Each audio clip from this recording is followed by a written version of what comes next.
Bismillahirrahmanirrahim. Assalamualaikum warahmatullahi wabarakatuh.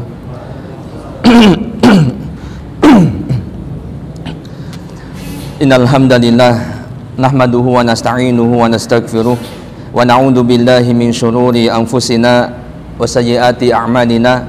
May yahdihillahu fala mudhillalah wa man yudlil fala hadiyalah. Wa asyhadu an la ilaha illallah wahdahu la syarikalah wa asyhadu anna Muhammadan abduhu wa rasuluh. Allahumma salli wa sallim wa barik ala nabiyyina Muhammadin wa ala alihi wa sahbihi wa man tabi'ahum bi ihsanin ila yaumiddin. Amma ba'd. Ikhwati fillah, hadirin yang insyaallah dimuliakan Allah Subhanahu wa taala. Alhamdulillah, bersyukur kepada Allah Subhanahu wa taala, di pagi hari ini kita kembali sejenak berkumpul dalam rangka untuk bertaqarrub, mendekatkan diri kepada Allah Subhanahu wa taala dengan salah satu ibadah yang sangat agung, yakni berthalabul ilmi. Bersama-sama kita akan menyimak satu pembahasan dengan judul Tergoda dan Turun ke Bumi. Ini tentunya bukan satu hal yang baru bagi hadirin sekalian, sebab ini sering disampaikan dan bahkan berulang-ulang. Namun di kesempatan kali ini mudah-mudahan ini bisa menjadi pengingat bagi kita, murojaah, supaya ingatan kita, keyakinan kita, ilmu kita semakin menancap dalam diri-diri kita. Tergoda dan turun ke bumi. Ini adalah satu sebagian rangkaian dari kisah panjang perjalanan Nabi Adam alaihissalam.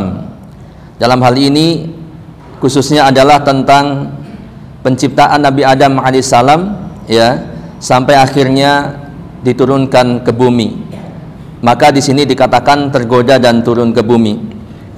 Adam alaihissalam diciptakan oleh Allah Subhanahu wa taala di langit yang tinggi, di dekat para malaikat dan dekat dengan surganya. Di sana Adam alaihissalam diciptakan sebagai makhluk yang sangat mulia. Sebelum penciptaannya pun Allah Subhanahu wa taala sudah mengabarkan kepada para malaikatnya bahwa Allah akan menciptakan seorang khalifah di muka bumi, yaitu Adam alaihissalam. Kemudian selain itu Adam alaihissalam diciptakan langsung oleh Allah Subhanahu wa taala, dibentuk dengan tangannya, dan kemudian di antara kemuliaan yang lain adalah para malaikat diperintahkan untuk bersujud kepada Adam alaihissalam sebagai sujud penghormatan. Singkat cerita, setelah Adam alaihissalam dianugerahi seorang istri yang Allah Subhanahu wa taala ciptakan dari salah satu tulang rusuk Adam alaihissalam sendiri, yakni tulang rusuk yang sebelah kiri, mereka berdua dipersilahkan untuk menghuni surga dengan diberikan dua pesan oleh Allah Subhanahu wa taala. Ya. Jadi ini pun menunjukkan bahwa Adam alaihissalam diciptakan bukan di dalam surga. Sehingga setelah selesai penciptaan sempurna, Adam dipersilahkan untuk menghuni surga bersama istrinya. Ada dua pesan yang Allah pesankan kepada Adam alaihissalam dan istrinya. Yang pertama adalah agar tidak mendekati salah satu pohon di surga. Kemudian yang kedua, jangan sampai musuh mereka, yakni iblis, menipu mereka dan mengeluarkan mereka dari surga. Nah ini hadirin yang berbahagia, hal ini dikisahkan dalam surat Al-Baqarah ayat 35 dan surat Thaha ayat 117. Allah berfirman, A'udzu billahi minasyaitonir rajim.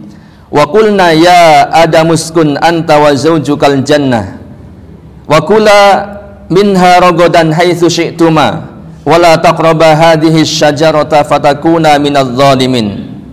Yang artinya, dan kami berfirman, hai Adam, diamilah oleh kamu dan istrimu surga ini, ya, dan makanlah makanan-makanannya yang banyak lagi baik di mana saja kamu sukai, dan janganlah kamu dekati pohon ini yang menyebabkan kamu termasuk orang-orang yang zalim.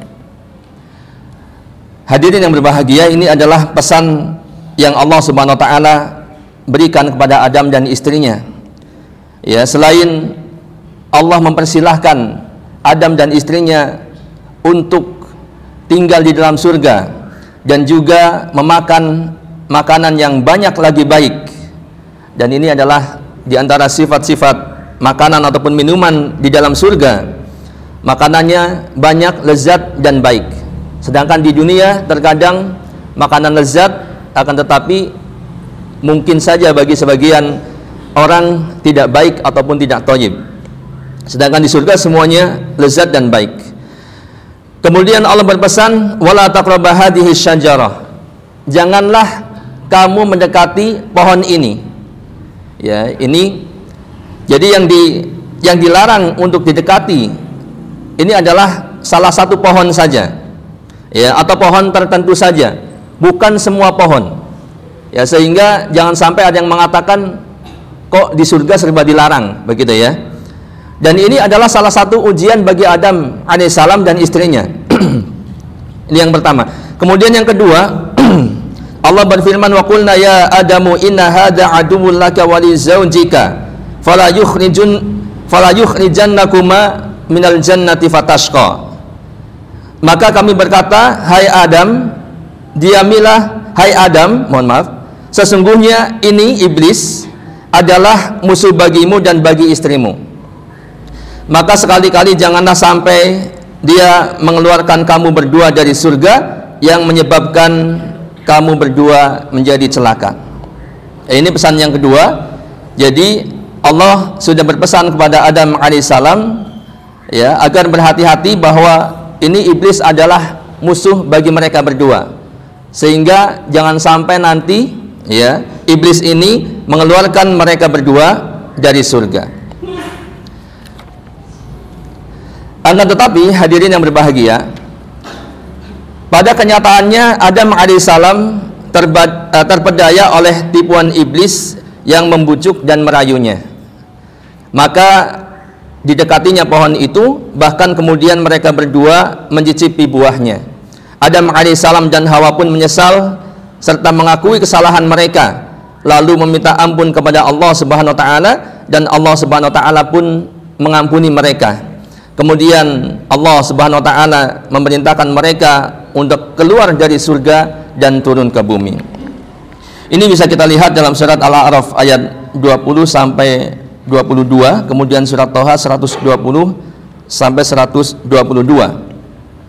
Allah berfirman, fawaswasalahuma syaitan liyubdiyalahuma ma wuriya anhuma min sawatihima wa qala ma nahakuma rabbukuma an hadhihi syajarah illa an takuna malakaini aw takuna minal khalidin wa qasamahuma inni lakuma laminan nasihin fadallahuma bi ghurur falamma daqa syajarata batat lahuma sawatuhuma wa tafiqa yakhsifani alaihima min waraqil jannah wa nadahuma rabbuhuma alam anhakuma an tilkuma syajarati wa aqul lakuma inna syaitana lakuma aduwwum mubin. Maka setan membisikkan pikiran jahat kepada keduanya. Yang dimaksud di sini adalah iblis membisikkan pikiran jahat kepada keduanya untuk menampakkan kepada keduanya apa yang tertutup dari aurat mereka, dan setan berkata, Rabb kalian tidak melarang kalian untuk mendekati pohon ini, melainkan supaya kalian berdua tidak menjadi malaikat atau tidak menjadi orang-orang yang kekal di dalam surga. Dan dia, setan, bersumpah kepada keduanya, sesungguhnya saya adalah seorang penasehat bagi kalian. Maka setan membujuknya untuk memakan buah itu dengan tipu daya. Tatkala keduanya telah mencicipi buah pohon itu, nampaklah bagi keduanya aurat-aurat mereka, dan mulailah keduanya menutupinya dengan daun-daun surga.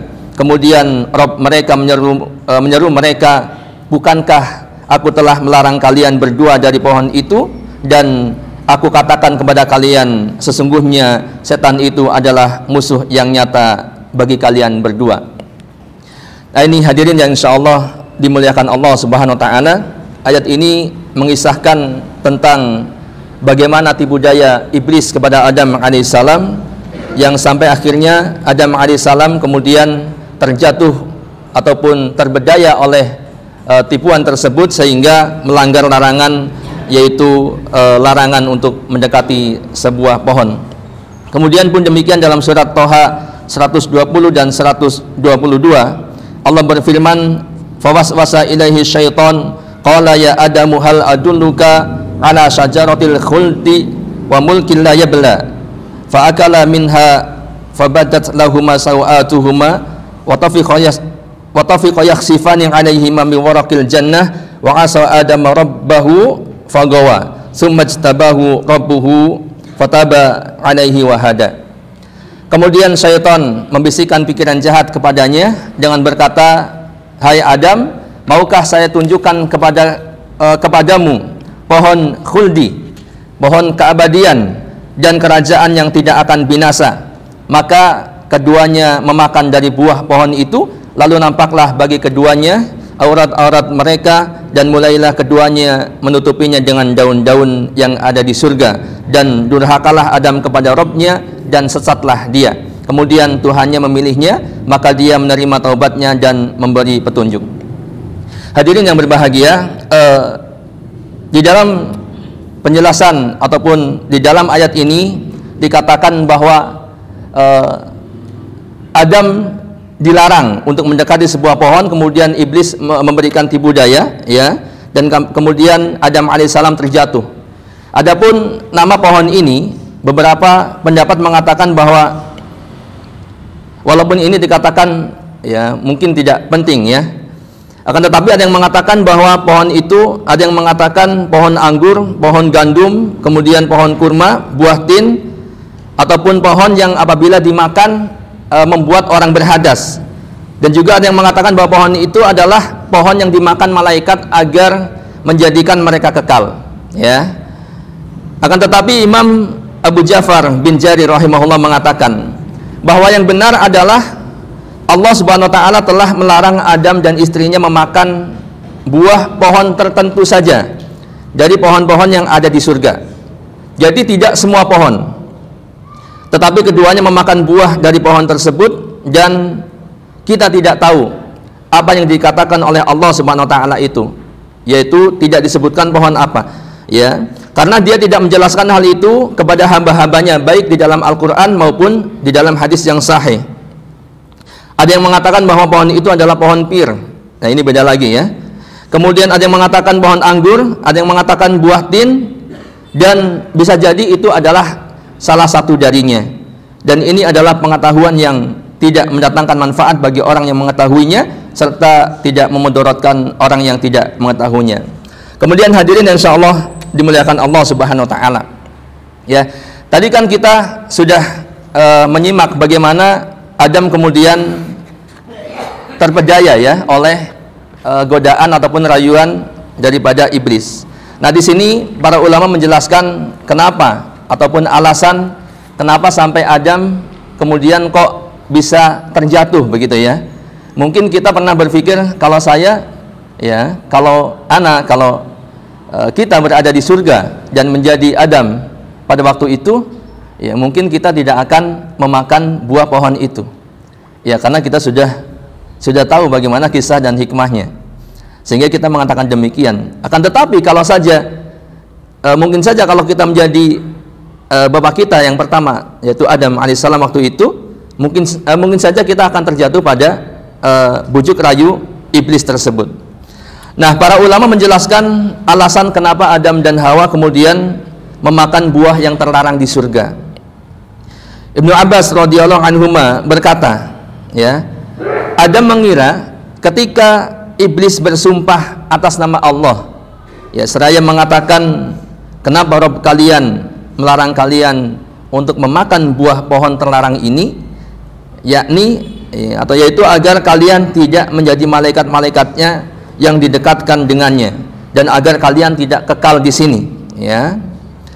Maka ketika iblis bersumpah atas nama Allah, Adam mengira bahwa tidak ada satu orang pun yang berani bersumpah atas nama Allah dalam kedustaan, ya, sehingga Adam alaihissalam percaya kepada iblis, ya. Akan tetapi ini merupakan sumpah palsu dari iblis atas nama Allah Subhanahu wa taala. Ya, ini alasan yang pertama di antaranya. Kemudian Imam Ibnu Hazm rahimahullah berkata, sesungguhnya Adam ketika memakan buah terlarang tersebut adalah karena lupa. Ya, hal ini karena Al-Qur'anlah yang menyebutkan tentang ini, yakni ketika Adam memakan buah pohon itu dia lupa. Allah berfirman dalam surat Thaha 115, walaqad ahidna ila adama min qablu fanasiya walam najid lahu azma. Dan sesungguhnya telah kami perintahkan kepada Adam dahulu, maka ia lupa akan perintah itu dan tidak kami dapati padanya kemauan azam yang kuat. Jadi ketika Adam kenapa sampai terjatuh? Karena dia lupa, ya, akan larangan itu ataupun akan pesan-pesan dari Allah Subhanahu wa taala. Dan lupanya Adam ini adalah karena takwil kebaikan, ya. Jadi tidak bisa kita menyalahkan bapak kita Adam alaihissalam karena takwil kebaikan, karena dia mengira sebagaimana yang dikatakan oleh iblis. Mengapa Allah Ta'ala melarang untuk memakan buah pohon tersebut adalah agar kalian tidak menjadi malaikat atau agar kalian tidak kekal di dalam surga, ya. Sedangkan Adam mengira ketika memakan buah tersebut dan kemudian menjadi malaikat, ini adalah suatu kebaikan, ya, suatu kemuliaan, ya, karena malaikat adalah makhluk yang sangat dekat dengan Allah Subhanahu wa taala, ya. Nah, dan kemudian yang kedua juga adalah Adam mengira ketika memakan buah tersebut, Adam percaya bahwa kelak akan menjadi orang yang kekal di dalam surga. Maka, ya, kelupaannya itu pun adalah karena takwil kebaikan, gitu ya. Para ulama mutaakhirin, ya, mereka mengatakan yang paling benar adalah bahwasanya Adam ketika mendengar iblis bersumpah di hadapannya atas nama Allah Subhanahu wa taala, dan ketika iblis menguatkan perkataan-perkataannya, ya, dengan sumpah-sumpah itu, ya, di antaranya ya bersumpah atas nama Allah Subhanahu wa taala, dan Adam tidak pernah mengira kalau ada orang yang berani bersumpah atas nama Allah Subhanahu wa taala dan dia berdusta atas sumpahnya tersebut. Ya, seperti kita mungkin akan percaya kalau ada orang yang mengatakan wallahi, demi Allah, ya, saya begini-begini atau saya tidak begini dan tidak begitu. Pun demikian Adam alaihissalam, ya, tidak mengira kalau ada orang yang berani berdusta, ya, bersumpah atas nama Allah Subhanahu wa taala. Maka Adam mengira bahwasanya apa yang dikatakan iblis adalah kebenaran, ya, bahwa ketika dia memakan buah dari pohon terlarang ini, dia tidak akan dikeluarkan dari surga atau akan menjadi kekal di dalam surga. Dan Adam juga mengira walaupun memakan buah pohon ini, ya, buah pohon yang terlarang ini adalah merupakan mafsadah, merupakan maksiat, perbuatan dosa atau kerusakan, ya, akan tetapi Adam alaihissalam melihat ada satu maslahat yang lebih besar daripada itu semua, ya, yaitu menjadi kekal di dalam surga atau menjadi seorang malaikat tadi.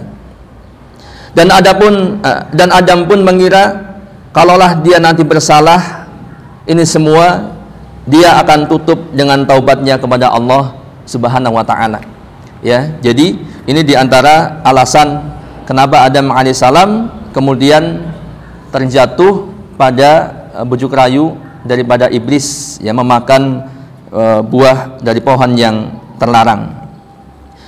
Saudara yang insyaallah dimuliakan Allah Subhanahu wa taala, adapun para ulama sepakat bahwa yang menggoda Adam alaihissalam dalam hal ini adalah iblis, ya, iblis.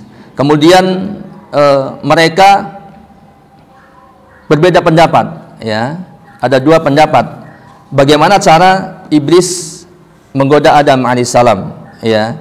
Yang pertama pendapatnya adalah, dan ini pendapat mayoritas, ya, bahwa iblis, mayoritas para ulama, iblis menggoda Adam secara lisan dalam bentuk dialog dengan ucapan.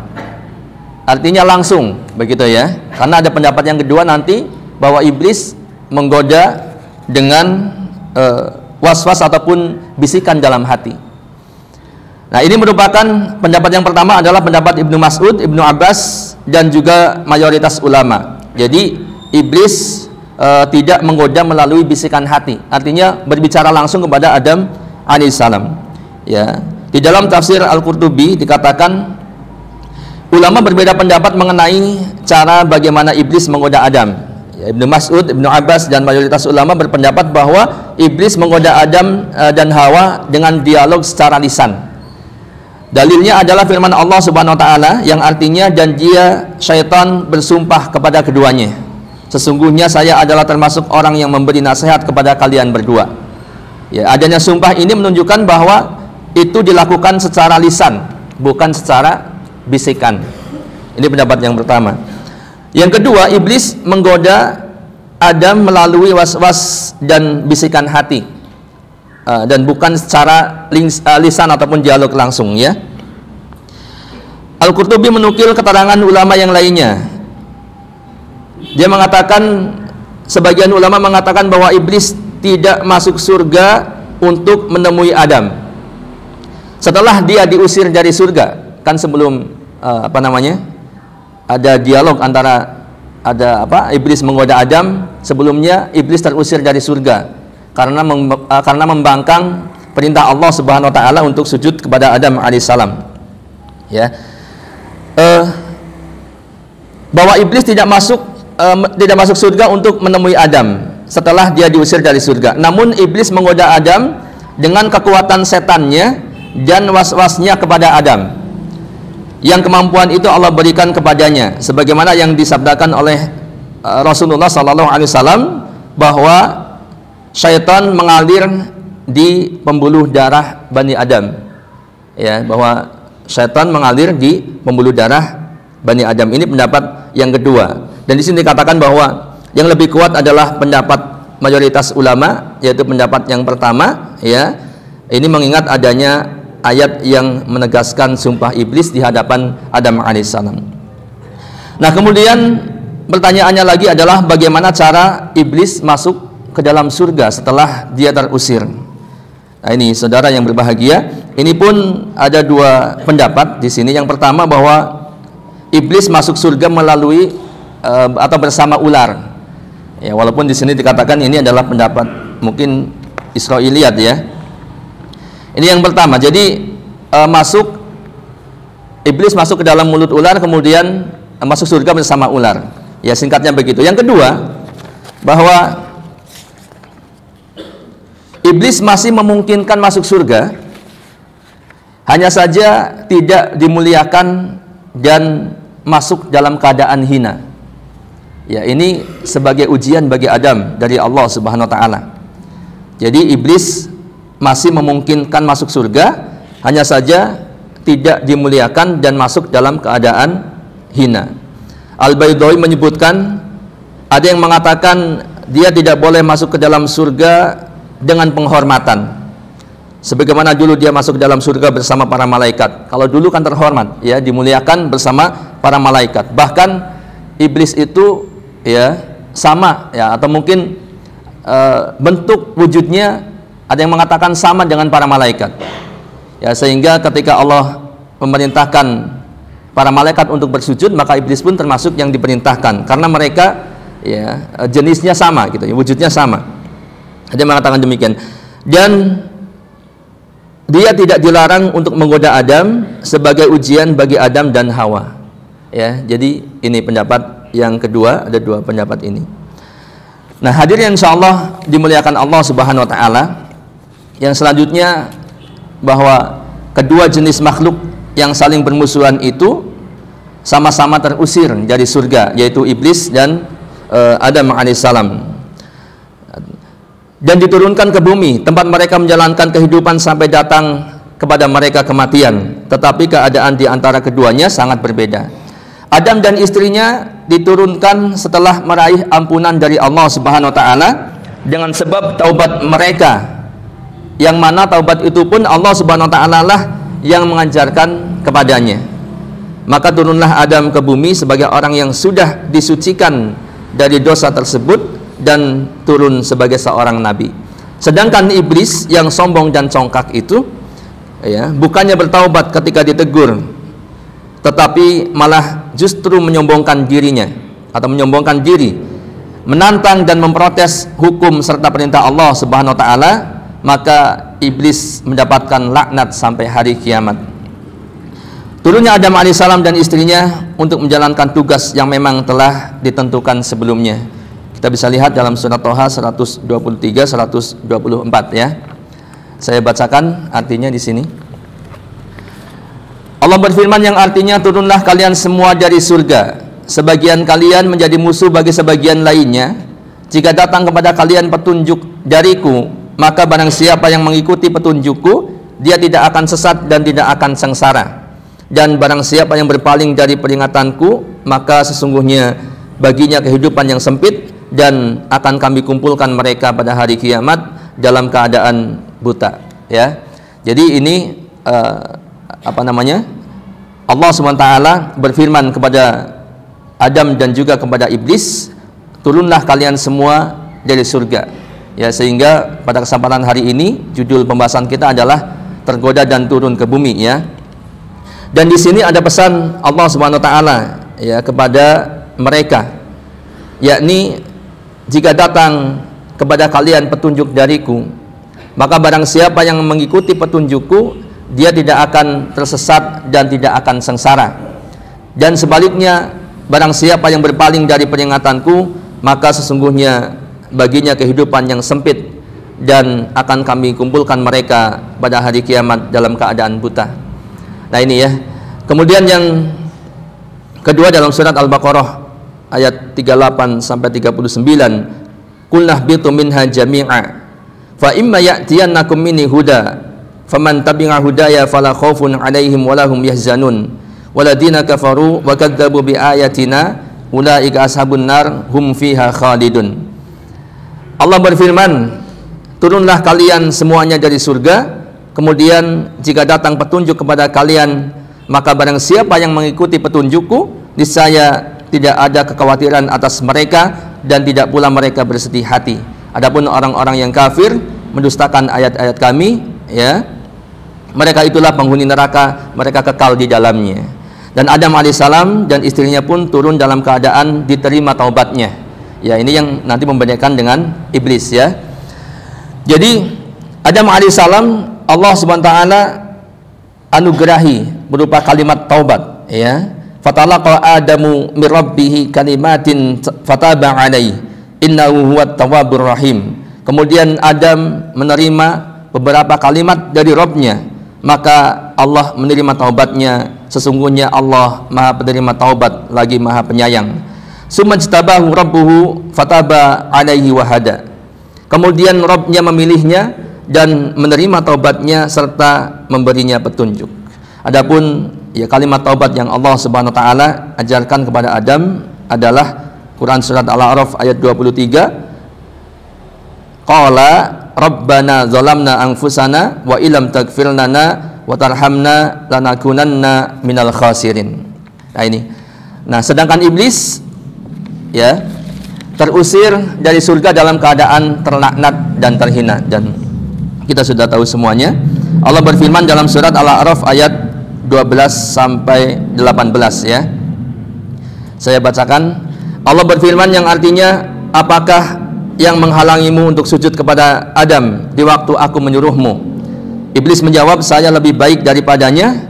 Engkau ciptakan saya dari api sedangkan dia engkau ciptakan dari tanah. Allah berfirman, turunlah kau dari surga itu.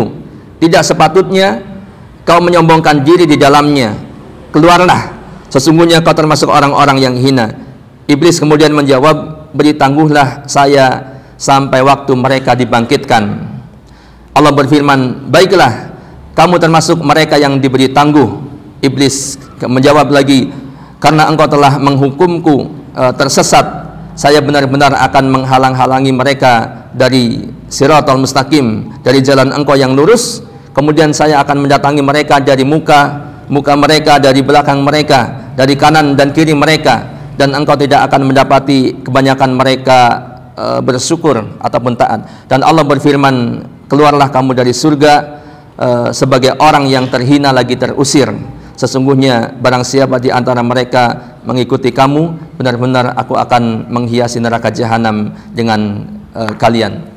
Baik, hadirin yang insyaallah dimuliakan Allah Subhanahu wa taala, ini sedikit kisah tentang Adam alaihissalam, ya, bagaimana hikmah yang bisa kita petik di dalam kisah ini.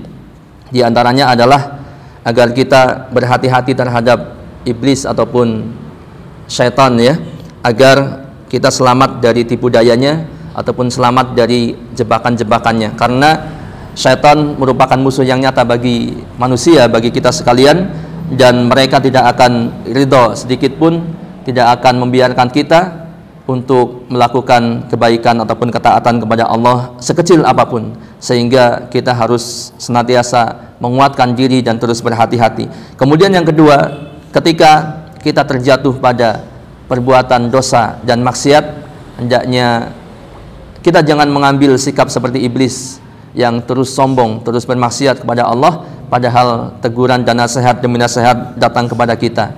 Artinya kita harus mengikuti jejak langkah orang tua kita. Setelah kita bermaksiat, kita segera bertaubat kepada Allah Subhanahu wa taala. Wallahu a'lam bishawab. Mohon maaf atas segala kekurangannya. Subhanakallahumma bihamdika, asyhadu an la ilaha illa anta, astaghfiruka wa atubu ilaik. Assalamualaikum warahmatullahi wabarakatuh.